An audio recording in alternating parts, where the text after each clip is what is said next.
আপনি কি চান যে কেউ যদি আপনার ফেসবুক প্রোফাইল অথবা পেজকে আপনার অজান্তেই লগ ইন করতে চায়, অর্থাৎ হ্যাক করতে চায়, তাহলে সাথে সাথে যেন আপনার কাছে নোটিফিকেশন চলে আসে, অ্যালার্ট চলে আসে? বর্তমানে কিন্তু অধিক হারে ফেসবুক প্রোফাইল এবং পেজ হ্যাক হয়ে যাচ্ছে।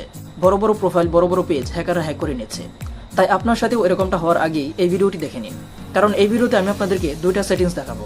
যে দুইটা সেটিংস অন করার পর কেউ যদি আপনার প্রোফাইল অথবা পেজকে হ্যাক করতে চায়, তাহলে সাথে সাথে আপনার কাছে নোটিফিকেশন চলে আসবে আর আপনি অ্যাকশন নিতে পারবেন। বন্ধুরা, ভিডিওটি খুবই কাজের, এজন্য ভিডিওটি শেয়ার দিয়ে সকল ফেসবুক ইউজারদেরকে দেখার সুযোগ করে দিন। তো আর দেরি কিসের, চলুন মূল ভিডিওতে যাওয়া যাক। তো এর জন্য আমরা আমাদের ফেসবুক প্রোফাইলে চলে আসলাম। প্রোফাইলে আসার পর এই যে 3 ডট, এখানে ক্লিক করতে হবে। দেন এখানে সেটিংস অপশনে ক্লিক করতে হবে। তারপর এখানে দেখতে পাবেন অ্যাকাউন্ট সেন্টার, এটাতে ক্লিক করতে হবে।